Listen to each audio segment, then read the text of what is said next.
Welcome in to this emergency, we'll call it emergency happy hour therapy episode of Mackey and Judd. It's Phil Mackey. It's Judd Zolgad. It's our executive producer, Declan Goff. And you know what? The Wolves landed the number 1 overall pick last year. They landed the number 1 pick to get Towns 5 years ago. Probably due for a 10-year stretch of more lottery bad luck. And so about 30 seconds before we cracked the microphones, the NBA draft lottery did not go the way of the Timberwolves. They lose the 7th pick. So they land the 7th pick, which immediately ejects from the Timberwolves facility over to the Bay Area. And correct me if I'm wrong, boys, but they don't have a pick in the entire draft. Correct. That's what Doogie told us, yes. Yep, they don't even have a second-round pick. No, which is okay, yeah. No, they have 0 right now unless they obtain one. They have 0 picks in the NBA draft this July.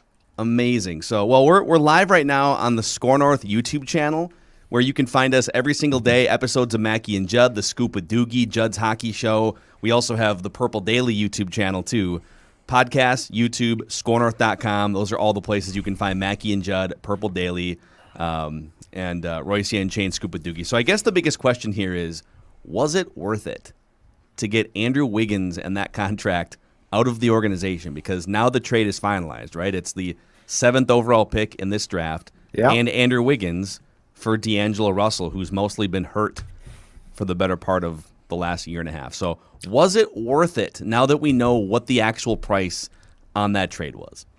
All right. I will say this.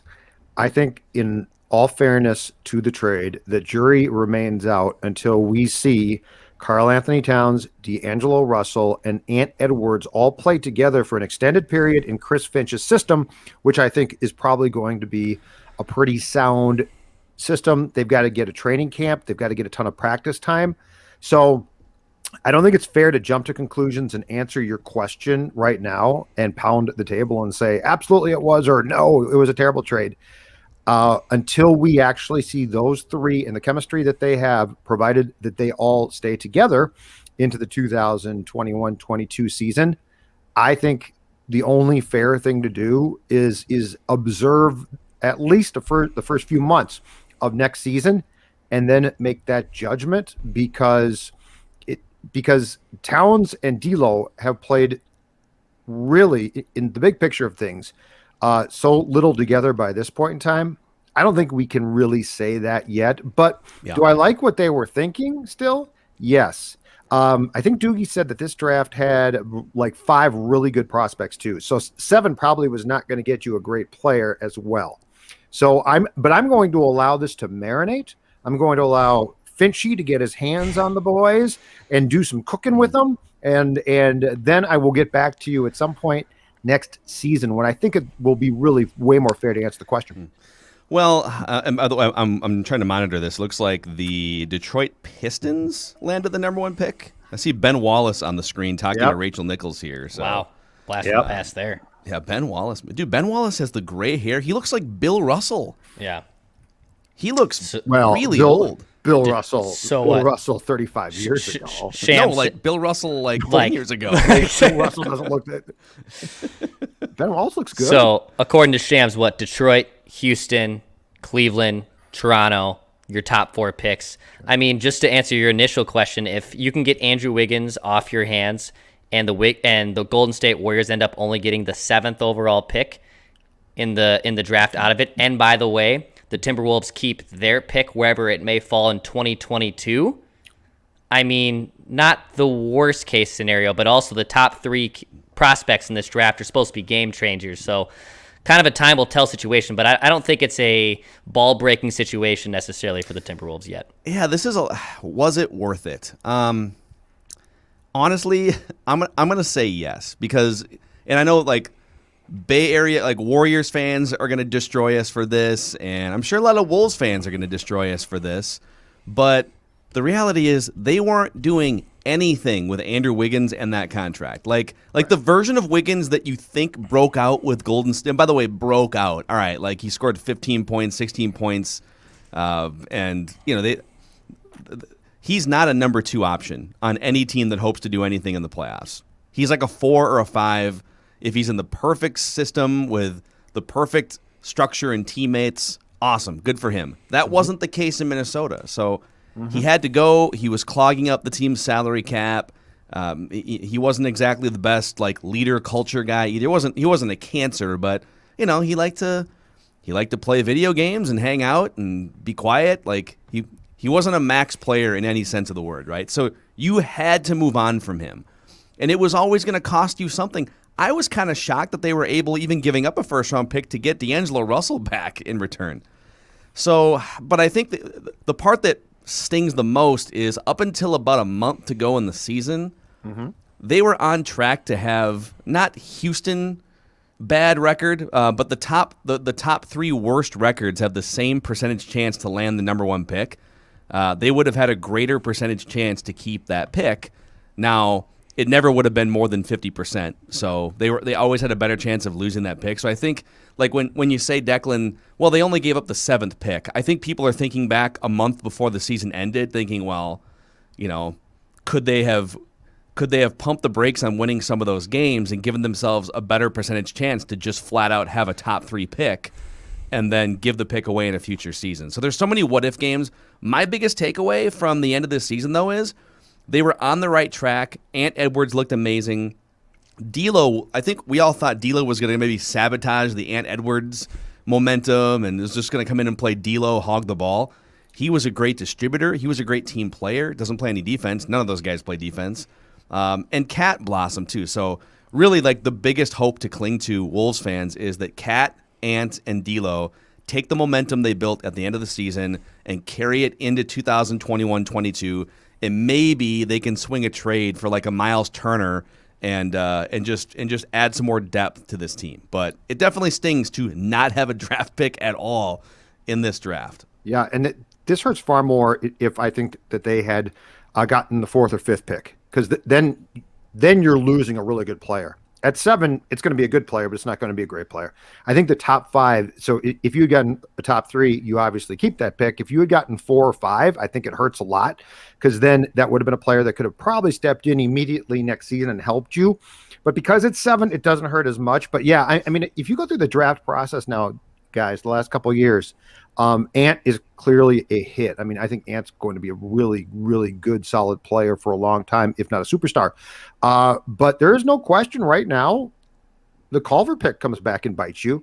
Like, that's what hurts is you can't just go through and say, well, this one player who they took first overall in the draft is going to materialize. I mean, you do have to look at the drafts so far, and Gerson's first pick in Culver looks like a major bust. So is it a good thing to have Culver be a bust and then not have a draft pick in 2021? Absolutely not. But purging yourself of Wiggins to me was absolutely huge and necessary, because there was just so much baggage that went there, and he was such a disappointment. And Phil, you're right. This guy was never going to be a top 3 guy on a really good team. I don't think he helped Towns a bit. In fact, I would say that if Butler was right about anything, and I'm not a Jimmy Butler fan, but it was the fact that it almost came off at times as if Wiggy and Cat were enablers to each other in some ways, which Ant and Cat and D'Lo I don't think are going to be. Yeah.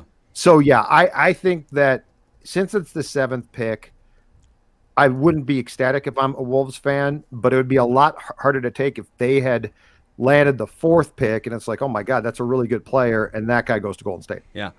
So I think the conversation now sort of turns toward, okay, how can they make this team better going forward? Like, staying healthy is going to be the first thing, because they would have said, listen, we were never supposed to be flirting with the number 1 pick this year. We had enough players, and like Beasley missed a bunch of time, and Cat missed a bunch of time, and then D'Lo missed a bunch of time. But how can they, aside from staying healthy, how can they improve their roster? And so they've got trades. And they've got Leandro Bolmero, the 20-year-old kid who played for, I believe it was Barcelona in EuroLeague last year. And so I don't know how much of an impact he would make immediately, but they've got some options to make this team better. But they're going to have to be aggressive in trades if they really want to add some defense, if they want to add some shooting depth. I don't know if they like Ricky Rubio. It sounds like Ant Edwards praised him again tonight on the ESPN national broadcast that he was the most impactful player in helping him develop in his rookie season. I don't know if they can stomach another year of Rubio's $17 million and subpar on the court performance. Yes. Rubio as an assistant coach sounds great in about 5 years, but Rubio hogging up $17 million in cap space on a team that's trying to push forward. So they're going to have to get really creative here over the next month and a half to improve this roster now. So I guess how I look at it too, so the Wolves definitely get their 22 first-round pick next year, wherever that falls. That could be in the top 10, or obviously, all things considered, if they go really, really well, Red, it could be anywhere between 14 and 30 in the best-case scenario. Would you rather them just hold that first-round pick, or would you rather them use that to mortgage it to get in to the top 10 of the draft, knowing that you don't have a draft pick going into this year's draft? I do think that is a really interesting conversation and what they want to do going forward. You're saying leverage next year's pick. Yep. And a player to move up into this year's draft? Yep, into the top 10. I think if you could somehow move up into the top 4 or 5. Yeah, but I don't think you can do that unless you have a pick this year. Like who's going to give up a top 5 pick this year to wait for assets that come in next year? Like you'd legitimately have to give up one of your star players and a future pick to move up that high. Mm-hmm. Like if you want Cade Cunningham, you can't. Like why would the Pistons? Right. Why would the Pistons do anything other than just draft Cade Cunningham? So you're kind of stuck. Well, I do think that the Wolves are probably going to be fairly active in trying to get veteran help. But yeah, I don't think that, because the top 5 in this draft are really solid. So I don't see a way that a team would take your 2022 first. And I mean, the player that you would have to trade them to get into a top 5 would be so good that it's a trade that Gerson probably wouldn't make. But that being said, I do think the Wolves I think they have the ability to definitely explore trades for veterans by giving up players now. And that gets us to Phil's favorite guy, Ben Simmons, a guy like that. I don't know that I'm for that trade, but I think there's 1,000% chance this is not reckless speculation, just Mackey and Judd and Declan. This is real stuff going on, folks. Thank you for including me, by the way. Appreciate that. These calls are going to be made. I think it's that simple. I've seen some stuff about, why make up these stories. Ladies and gentlemen, I got news for you. This isn't made up. Like these calls are going to happen. In fact, I saw a report a couple days ago that said basically when it comes to Simmons, every team has already called and said, what's it going to take? So these are the type of things, and the Wolves do have the assets to make those trades. Now, it would cost a lot, and I don't know that they would want to trade what it would take. But in this league, I mean, the great thing about this league, they keep the intrigue going. This is not a slow, I don't think we can make that trade. This league has some impactful trades. So I'm just saying, I don't think the Wolves are going to get back in the draft. They might get a second-round pick. I don't think they're going to get a first-round pick, but I definitely think that they're going to make moves, or at least one substantial move for a veteran player that changes the makeup of this roster. Like impromptu Who Gets It, which we did today, by the way, on Mackey and Judd, which you can find Apple, Spotify, Score North, and right here on our YouTube channel, Score North MN. NBA trade speculation gets it. Zach Lowe and Bobby Marks yesterday absolutely get it. They threw out the idea of D'Angelo Russell and Malik Beasley to Minnesota. Kendrick Perkins today on Get Up with ESPN, obviously borrowing their correspondence, same type of idea, and suggesting it. I do think NBA loves this kind of thing, and it is intriguing. I don't see statement within a statement too. I don't see the Wolves just running back this exact same roster, right? I don't see them running back basically Cat, D'Lo, Ant, Malik Beasley, and the mid-level exception if they can get that, right? There has to be some type of shakeup, even with how promising they finished under Chris Finch over the last 12 games. I would be shocked if they just go into the season opener with this exact same core roster that they had throughout the last 12 games. Yeah, Gerson loves to. I think Gerson just loves treating real basketball like a fantasy basketball job. He's just. I think he's picking up the phone. I think he's having all kinds of conversations like this. I'm also. I just got done Googling what would a Miles Turner trade look like. I'm just trying to see what other teams, what the speculation is.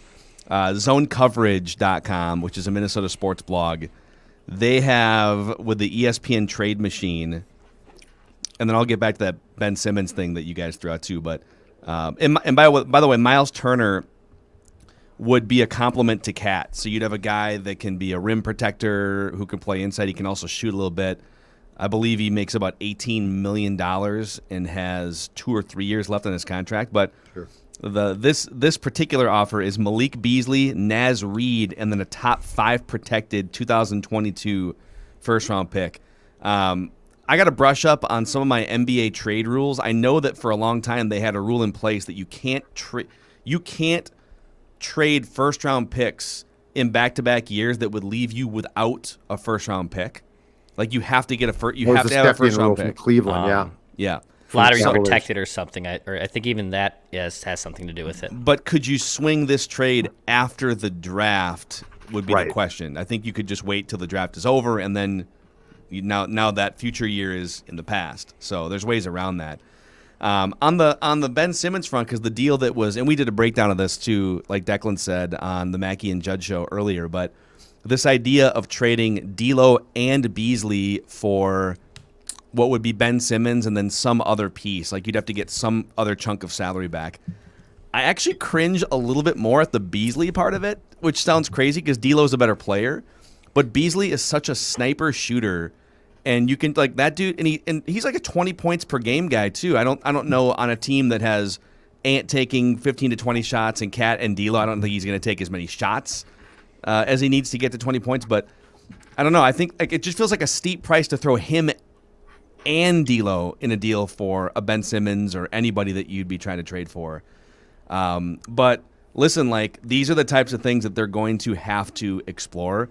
And they also might just kind of be done dealing with Beasley's crap behind That's the what I scenes, was gonna ask like you. pulling a gun on a does his Freedom off the Holmes court- thing in Plymouth. Like, That's what I was going to ask. Does his off the court stuff make you more tempted to trade him because it just seems like a lot of nonsense, right? Like you don't want distractions. You don't want a guy who is suspended. He gets hurt as well. So I wonder if that would outweigh the benefit that you're talking about, which is the guy can flat out snipe from the floor. He can shoot. I'll tell you, like the more I think about this, and I know there, and I'm seeing some of the comments on the YouTube comment section and Facebook, and there's a lot of split opinions on Ben Simmons. And yeah, Judd's been nailing it all week. Like he is a mentally broken basketball player right now, but he also, despite the fact that he's mentally broken and has shooting problems, he's also one of the most talented players in the NBA, and he adds so much value aside from shooting. Like he's one of the best perimeter defenders.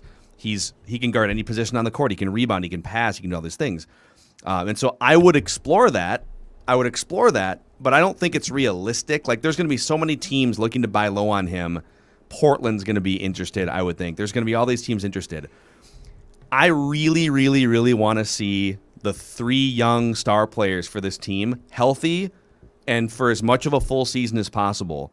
And if you can keep those 3 guys together and add a Miles Turner type player, sign me up. All right, now you can win games. Now, might you have to give up Malik Beasley to make that happen? You might. And now you're sacrificing. He's one of the best shooters in the NBA. He shot 40% on like 9 attempts last year per game. Just ridiculous. So you'd have to find a couple guys who can step up and make some 3-pointers when it matters. But maybe Ant, Ant wasn't a great shooter statistically from 3-point range, but it looks like he made some progress there. So maybe he takes a step forward. But that right now, just sort of riffing here as we digest what the hell just happened to the Wolves, losing the pick to the Warriors and having no draft picks this year. If they could add a Miles Turner and keep those 3 guys together and push forward and see what happens, I would sign up for that. Yeah, and I think that there's two things that come to mind as well to me. One is, what does Finch want? Like, I mean, because Finch has a system, and he put part of it in place when he took over for Saunders.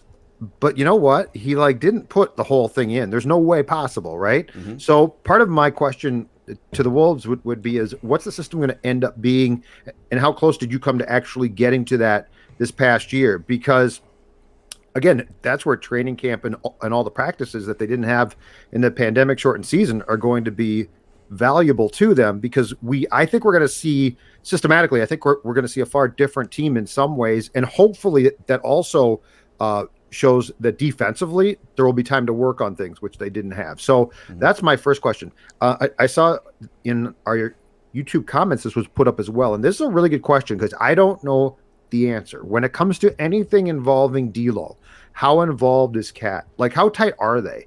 When that trade went through, they were like best friends, and it's like they're reunited and they always want to play together and be teammates, and they got that opportunity. Now, they have not played a lot together, but I guess a year plus after that trade, Phil, my question is, like, are they super tight? Because you don't want to tick off Cat, and I realize that's a fine line, but I mean, he's still your best player, and he's certainly a guy who seems sensitive. So I don't think he's the guy who's going to say, I'm really ticked off, but that's cool, I'm fine. Yeah. So there are a lot of questions I have that we don't know the answers to yet. Because if Cat comes to Gerson and says, D'Lo's my guy, what are you talking about? You can't trade him. I think you do have to at least appreciate what he said. Now, if he comes to Gerson and says, you know what? Ben Simmons would really help us, that's different. Yeah, I think two thoughts on that. Number one, I'm building around Anthony Edwards for the next 5 years, and I want Cat to be part of that. But Cat's the B to Ant Edwards' A. This league is driven by ball handling, shooting, combo guards. Devin Booker, look up and down the NBA. And not that there aren't big men who are doing damage and doing well in the playoffs, Joel Embiid, etc. But Ant Edwards is the present and the future of Timberwolves basketball and where the NBA is at right now.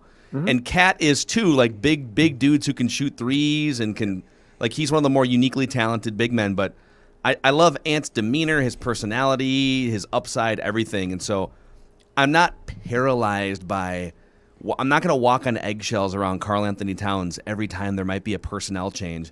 Also, Karl Anthony Towns loved Ryan Saunders. Those guys were super close. Mm-hmm. Ryan helped Cat get through the toughest stretch of his life, losing a parent because Ryan went through it a couple years earlier. Mm-hmm. And so, those guys were super, super tight, had a great relationship.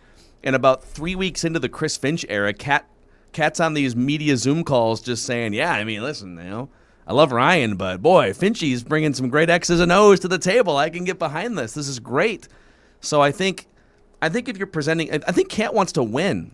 And I think sometimes, we get so nervous about, oh my God, what if there's a great trade on the table, but it takes D'Lo off the roster? Is Cat going to want out? He wants to win games, and they've already gone through losing one of his friends in Ryan Saunders. So, yeah, I'm not going to go Green Bay Packers on it and just not loop him in on moves. But if there's a move to be made and it involves one of his friends and it makes the team better, I would hope that he cares more about winning more games than, preserving a team full of his friends.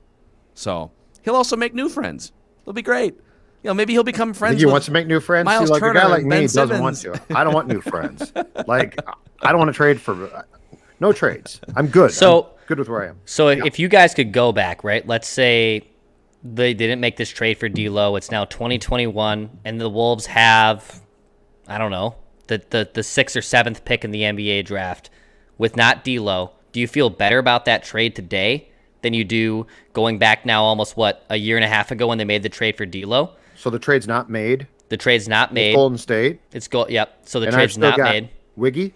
Yep, and you still have Wiggy. And And by the way, they would be worse than they would have been. They would likely be worse, yeah. So they would have had a better percentage chance to keep the pick, but not a guaranteed chance. Yeah. I just honestly people forget how bad Andrew Wiggins was in a Timberwolves uniform. All right, he was one of the worst players in the NBA. If you look at efficiency stats, you want to look at PER, you want to look at win shares, and he was legitimately, of guys who played regular minutes, 20, 30 minutes a game, he was one of the worst players, least efficient players in the NBA, taking up a max salary slot. So the first thing you had to do a couple of years ago was just get rid of him. That's the spot that they were in.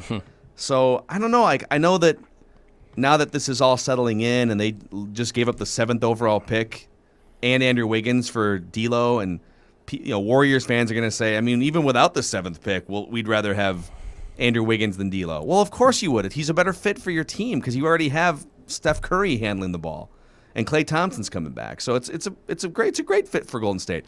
Now, if Golden State had a chance tomorrow to trade that pick and Andrew Wiggins to Philadelphia, or in a three-way trade, those things go somewhere else. Philadelphia gets Bradley Beal and the Warriors get Ben Simmons. Right. They would boot Andrew Wiggins so quickly out of that organization. Like, that dude's going to bounce around to like 5 other teams the rest of his career because he's not that great of a basketball player. So you had to get rid of him. And I don't have no regrets. No regrets, boys. No regrets. It was an overpay, but you put yourself in that situation. But so you traded the 7th pick to Golden State, but you purged him off your roster. This is the equivalent. I mean, not to be cruel, but I will be. Wiggins going to Golden State is the equivalent of if you can dump Rask off to like Buffalo. Yeah, like you were getting rid of. They did you a like. I don't think hockey guys just hijacking this right now. I don't think Golden State. I don't think Golden State fans get that. You were trying to get rid of said player. Like, this was never about. I mean, Gerson's not stupid. He's a smart guy. He called Golden State and said, "What's it going to take? What do I have to put with this guy? I have to trade him," and he did. And so, like, this was never about, well, I'm giving you Andrew Wiggins. And this was about, I want D'Lo. Will you take this guy? Like, there is the eye test for his play with the Wolves in the case of Wiggins is so damning. Go back and think about the games. I mean, forget the stats even. I'm going to put a poll up right now. Okay. Two things come to mind off Judd's Rask to Wiggins comparison that I think of.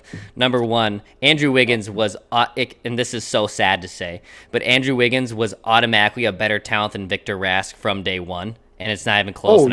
I don't think we can put them in the same retrospect. But here's where I will agree with Judd, and this is what I threw out, by the way, on Judd's Hockey Show, which you can also find on this YouTube channel on Apple, Spotify, scorenorth.com. If you can convince the Seattle Kraken to take Victor Rask, who their GM is Ron Francis, who signed Victor Rask to that said contract, and then you don't lose Matt Dumba or you don't lose a player for nothing with that under-the-table deal that the Seattle Kraken get the Wild second first-round pick, and they just take Victor Rask's contract off your hands. I do that. I do that 8 days a week. I do that 100% of the time because it would be worth it for the Wild standpoint. It really would. But that's what Gerson did. I think that we think, oh man, he traded this guy to Golden State and the 7th pick. Think of it like this: you got D'Lo for the 7th pick, and now we can debate that. That's fine. But Wiggins was attached as baggage.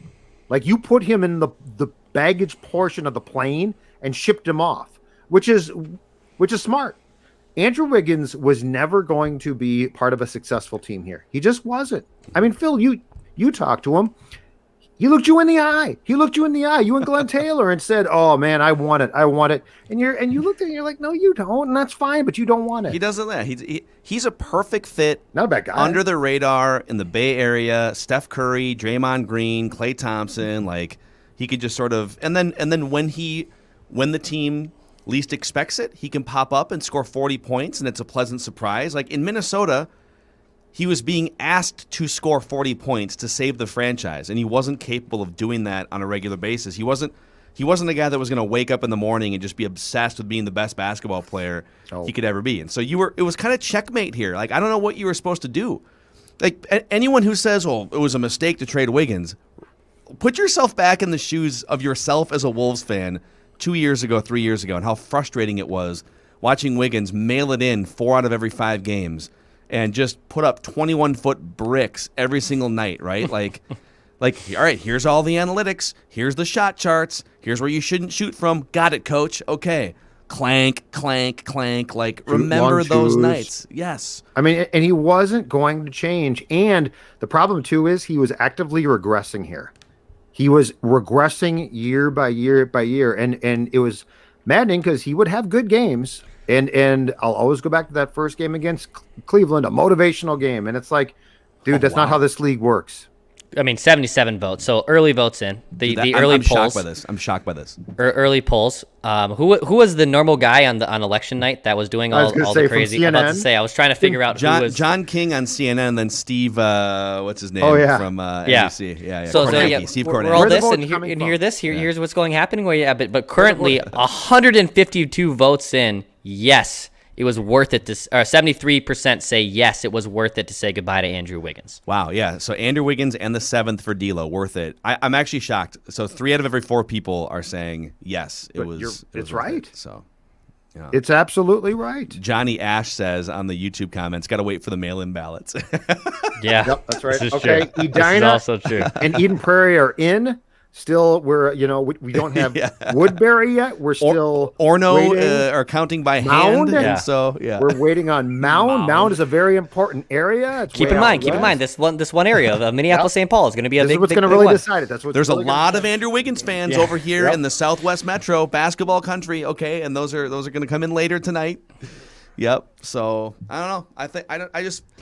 I get it. It's steep. Like on paper, anyone who wasn't watching Wolves games on a regular basis would be like, "Yeah, I get Wiggins was flawed, but so is D'Lo, and you gave up the 7th overall pick, dude." Like D'Lo has shown more flashes in the last year and a half, especially down the stretch last year, and gives you more hope for what you saw than Andrew Wiggins has given you in 6 years. So, I also, like Judd said it off the top when we asked this question, I don't think we know the answer yet because we haven't seen the full unlocked version of D'Lo in a Timberwolves uniform with Cat, with Chris Finch, with Anthony Edwards, right? And like we saw glimpses down the stretch, and I think we'll have a better idea as to what D'Lo really is once we get about 20 or 30 games into this upcoming season. Yeah, and I'm not saying that these guys are going to turn into defensive stalwarts, but I do think once you get a training camp and a lot of practices in, and I think Finchy and his people are going to have a system here.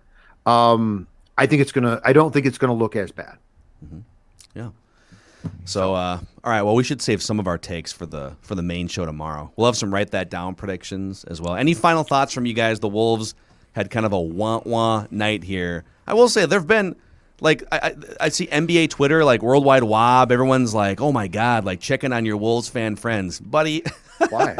30 years, this is not top 10 worst moments in Wolves history. I mean, this isn't that's how I look at it. I know Mackey is the Wolves apologist, number one of this show, and I know you wear that. And I'm curious what the Minnesota Wild do with their offseason draft picks. But even when I look at this, of all the things that have happened from just a vicarious standpoint of from a Wolves fan, from my end, this is not even top 5 of the worst things that has happened. I just got it. Mackey and Judd tomorrow, pecking order from Phil, 5 to 10 worst Wolves moments. Oh God. Oh my God! I want you to come up with because I was hoping to enjoy a nice. Wouldn't get it. Wait, hold on. Dude, hold on. You're gonna ruin my night like about to say executive producer decision here. I know our friend, and I'll say this: your plan might be a contingency plan because I know Dane Moore is hosting a live event right now, and Dane's supposed to join us at the top at 10 a.m. tomorrow. And Dane has already admitted to us that he might be very drunk. So if Dane Moore can't join us, which is the plan tomorrow on Mackey and Judd on the Dane Moore podcast, which you can find also where he does his thing, that might be a contingency plan. So this might be your protected plan if it doesn't get the top 3 pick. It's a podcast. You might have to do that. Time. You might have to do that. I want to hear Phil's top 5 worst Wolves moments. Good God. I feel like it's unnecessary to relive all of that. Yeah, trauma. I agree. You're such an ambulance chaser, Judd. Yeah, no, that's why I want it. That's what we provide here at Score North. Bye, Declan. I don't know where Declan just went. This is what I want. I want you to give me, you know what? I'll be happy to do it for the Wild or the Vikings at some point in time. I want the Timberwolves. Because, I mean, a guy that can recite the 2002-03 season. Which he did today. I know he did very Pretty damn well. And I quizzed him. 5 to 10 just brutal moments from a franchise that's had a lot of them. I want to know too the parameters here because like there's like the in the moment worst Wolves moments, and then there's all of the retrospectively probably shouldn't have passed on Steph Curry, right, and Johnny Flynn. Like in the moment you didn't like you kind of thought feels weird that they just took 2 more like ball handling retrospective as well. Okay, hey man. Yeah, I think you it's can your do whatever list. you want. It's your list. It's Yeah. Mackey's Becky. It's your show too. So yeah, double things. Yeah, don't be get to work telling for us you. the executive producer is going to shut No. down. Yeah, this great. Your idea. name's in the show. I will only only do up. this if Dane is too drunk to join us tomorrow morning. You know what I think you should do? Come up with 5, and at the end, run them past Dane. Because he's going to have a long. I mean, Dane's got some history here too. That's right. You know what? It's the one team that I don't really suffer with as much as I do the Wild or something. Yeah. So I'd like to hear a guy that grew up in the teeth of Wolves country while I was sort of paying attention. The teeth of Wolves country. The teeth, and it bit you. Don't blink. The teeth of Wolves country existed for a brief flash in 2003-4. All right, boys. This was bittersweet. Joe Smith. There's one. Felix Smith. Joe Smith under the table. Bing. Yep. Listen, I thought Glenn Taylor was genius there. Joe Smith was a key ingredient for the Wolves, almost getting out of the first round there a couple of times. So, all right, you can find us, as always, every single day, podcast and YouTube, Mackey and Judd and Purple Daily. And the Score North app is a great central hub for everything we do here, including Judd's written work. So thanks for hanging out with us. Please click the subscribe button on the Score North YouTube channel and leave us a positive review on Apple Podcasts, if you could, on the Mackey and Judd feed. And we'll see you guys tomorrow for some predictions that are almost certainly going to go wrong on Write That Down. Thanks for hanging on this live therapeutic episode of Mackey.